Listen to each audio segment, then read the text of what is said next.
So kahle kahle umthetho uvuna abantu. Okay. Umthetho wase-South Africa bengicabanga ukuthi uhleze uzoba sohlangothini labantwana ukuthi abantwana babhekeleke noma baphatheke kahle, will always do what is best by abantwana. Kodwa obviously we are being proven wrong each and every time and on different cases. Right? Yeah. Hello, sanibonani Dumelang, igama uZandi, isibongo umfeka umalwandle lo lwandle kalwela lwezibhekane zona sihambela le kude phezulu.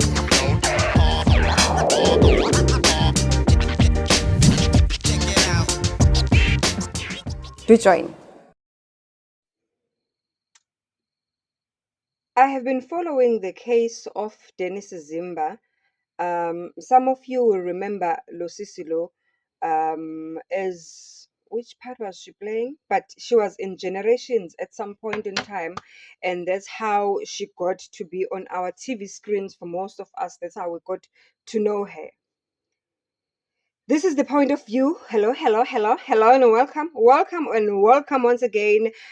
This is the point of view with Uzandi Mfega. Point of view. Yes, it's a point of view. This is the segment where we look at what is happening in and around us, the things that touches us. As you know, Uguti Velesi podcast that talks a lot about social ills that educates, that inspires and edutain. But on these smaller segments within the podcast, we are doing different things where we are actually looking. I call this one a point of view because it's my point of view. I also have a public opinion. I also have story time. Please make sure you look out for those because kusazoba mnandi, sisazo-engage, yabo sisazoxoxa nje kaningi ngezinto ezihlukahlukene. Kodwa okwamanje ngicela ungenzele i-favor ukuthi join our channel memberships. Some of this content that I am creating right now, I want to move it into a segment whereby it will be accessible to members only, because at some point we are going to get very up close and personal. We are going to get to talk about me. Why about me? Because I've received a lot of questions of people who wants to know, well, not directly, but of questions where people were sounding so curious ukuthi they would love to know more about lo mphefumulo oyimi. Remember ukuthi a lot of podcasters in South Africa, they come into the space, most of them, it's either they've been actors, it's either they are musicians, they are in the industry, entertainment industry. Either way, some of them, they've been on reality TV shows. Well, I'm the only one who have never been in those places. I've never been on radio, I've never been on TV, I've never been anywhere but here. So we will have the up close and personal. I would love ukuthi ama-up close and personal ngiwenze nabantu who will really, what's the word? Yeah, ngicela ukwenza nabantu who will be really be able or will be willing to support over and above ukusubscribe. Kodwa-ke, for now, please follow, please subscribe, please like, please comment, please engage, please join the channel memberships, and make sure that you also buy us some super thanks if you believe that what we are doing is beneficial to a mental well-being. Iyakukhulisa, iyakwakha, iyakwenza uwumuntu, iyakwenza ukuthi understand impilo kangcono, then this is where you're supposed to be. So this segment, I call it point of view with Uzani Mfeka. So I was saying ukuthi, I used to think ukuthi umthetho in South Africa most of the time, Charlie Spuzo Sako, and engage me on the comment section. What do you think about family law in South Africa? Because mina bengicabanga ukuthi all along umthetho South Africa uvuna abantwana, always wants what's best for the kids, ne? But funny enough, it doesn't look like that recently because of the things that we see happening. It looks like it mostly umthetho these days usupporta abantu abanemali. Nabamabhokolo, because lokhu ngikhulunyiswa usisi abambiza ngoDenis Zimba. uDenis Zimba is a South African actress who at some point in time found love and married this white dude, um, not from South Africa. And this white dude, angeke ngisho isitori esiningi because you can always go and read and follow up. There are some of my colleagues here on the YouTube space who have covered this story fully ukuthi kwenzakalani, but ngizoyikha phezulu mina because I just want to say my point of view on the story, on the matter. Dennis Zima uphuca abantwana bakhe njengoba sibala nje amaviki siyela kwi-Mother's Day. uDenis Zimba yena uzobe ehleli namaskazi ukuthi isisu samakhe and see ukuthi ngake ngathwala umuntu for 9 months. He's got two beautiful kids. He's got two beautiful kids. These two beautiful kids are Yibo Laba and Babona La on the pictures. These two beautiful kids now have been taken away from her. Ukuthi kanjani understand ukuthi manihlukana kanti abantwana abanikwa umama. If you see me looking down and I'm wearing my glasses because I have made some notes la phansi ukuthi okokuqala labantwana laba, as much as abazali babo bebeshadile, they are still minors, kodwa they are not minors enough ukuthi bazidecide ukuthi bona mangabe abazali behlukana bona bafuna ukuya kumama noma ukuya kubaba.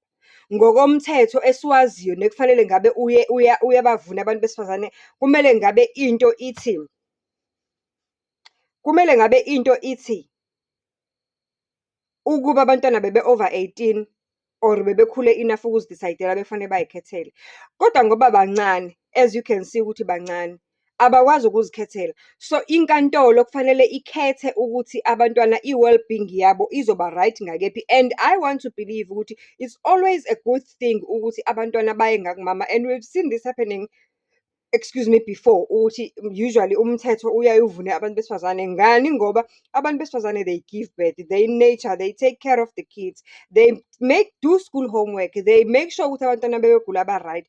Abantu besilisa, they are always on the run. And abantu besilisa, the moment umuntu wesifazane wakho or your wife or your whatever or your baby wakho esuka eceleni kwakho, you tend to rush and go and start a new relationship, which might psychologically affect the well-being of abantwana. Kodwa now in this case, we are not seeing the same thing. Why? This is bothering me so much. I've been following this silently, not saying anything about it, but i-conclusion yami ne-point of view yami kusho ukuthi ekugcineni kosuku umthetho awuvuni umuntu ngoba ufanele, kepha umthetho uvuna abantu abanemali, because now this dude from overseas has just come and ordered the courts in South Africa and farmer applications, wakhipha imali kwale wadimanda ukuthi athathe izingane ahambe nazo out of the country. Crippling lo muntu wesifazane mentally, crippling lo muntu wesifazane emotionally. I cannot imagine. How can I feel? What can I do if one day I give birth to two beautiful kids? Yo, abantwana emntwini wesifazane angeke siqamba amanga. Ubaba unalo uthando labantwana bakhe, kodwa uthando likamama surpasses everything. We all know that. Ukunakekelwa izandla zikamama means everything. Akundluli ngisho izindodla zemali onazo ephaketheni lakho. Why umthetho uvuma into ebuhlungu kangaka ukuhlukanisa umama nezingane zakhe? Nge-Mother's Day, uDenis will miss being woken up. Happy Mother's Day, mommy, happy Mother's Day. Will miss being woken up by abantwana bakhe bemlethele either maybe, you know, those little cards that abantwana bathanda ukuwadweba nge-Mother's Day, how heart melting they are. She will miss abantwana trying to help around the house to make Mother's Day special because abantwana bayazifundiswa lezi zinto esikoleni and everything. She will miss a lot. And angeke kube kumnandi. And khona kumanje we are having these holidays at South Africa at the beginning of the year, family day, this day, long Easter, what. These holidays in South Africa, most people, they tend to make them to be family occasions. How is she feeling where she is? What is she doing where she is? How is she dealing with all of this, wherever she is? How is she dealing with all of this, wherever she is? Alone, out and down. Now kusho ukuthi wena each and every time fanele uyobona abantwana bakho kufanele ube nemali yangempela ngoba phela you have to fly out of the country, and you know those flight tickets, they don't cost less than 15K per trip. Now each and every time wena fanele uyobona abantwana bakho kufanele organize ama-visa in. You know traveling is not something that you sleep and wake up and you do, and you still have to get there and ubonakale na ukuthi umama. And we know ukuthi being in an acting space kunjani. We've seen ama-actors ekhala ukuthi akunamali, bacela ama-donation, this and that. So now manje, on top of that, you've got an extra burden ukuthi wena each and every time fanele uyobona abantu abasenhlizweni kuwena, akwazi ukuyobabona because of that. Oh, hayi guys, it's unfair. Shuthi icacile kusho ukuthi umthetho vele vele uvuna abantu abanemali. Abantu abangenamali uvele nje ukhahlele ufake unyawo uwelele kuphele kanjalo udecidelwe. There are people who will decide for you because they've got a buying power over you. That buying power bazokudecidela kuphele kanjalo ngawo. It's painful, it's sad. I really feel sorry for Mrs. Zimba, and I hope she recovers from this. Akukho lula recover from a situation ekanje, kodwa I really do hope that for her sake, for her sanity, and for her getting and gaining back the strength to go back and fight, ukuthi abantwana bakhe babuye ekhaya kuyena, she gets better, stronger, abe resilient, and avuka azithathe ayolwa alwele abantwana bakhe, azame ngayo yonke indlela, azame ngayo yonke indlela. I know akukho mnandi and akukho lula. So what do you think? Engage with me down on the comment section down below. Ucabangani ngale nto eyenzeke kuDennis? Ngoba kukhona enye episode esake sayenza kwi-podcast whereby a certain lady, umuntu wesilisa wamphuca ingane wayithatha wahamba nayo. This is an abusive person obekamshaya abekamliswa that day ethatha ingane. Ngizoyilinka leyo episode, I'll pin that episode down below on the description box. That day lo muntu wesilisa athatha ingane, babekade belwa, washaya, wathi ushaya yena kanti uzoshaya ingane. Kuthiwa nje ingane wayishaya qhwi kwakanye, yavele yakhala kwakanye, yathi nje yathula. Makayithatha lo wesilisa, makayithatha wayecabanga ukuthi uyithatha ngoba ifile, wayenovalo lokuthi ufile, but ever since that day akazamthatha. So leyo sisey'nhlelweni zokuthi sizame simqinise ukuthi alwe naye, alwele ekutheni ngelinye ilanga le ngane mayikhula imphendula, mayikhula izinto ukuthi nje mayikhula ilazi iqiniso. Uhambe i-family court today trying to deal with that situation. So this is it from me. That was the point of view with Uzandile Mfeka. Please comment on the comment section down below. What do you think about umzali who becomes a bully, aqhamuke esezokuxutha ingane yakho ngoba naku unamandla kunawe, ngoba naku unemali, ngoba naku connected, ngoba naku nje he or she can just scam. Senze njani sawomama? Asideserve ukuphucwa iy'ngane zethu kabuhlungu kangaka. Wenze njani umzali? Engage with me and comment with me down on the section below, and have a lovely day. Love and peace.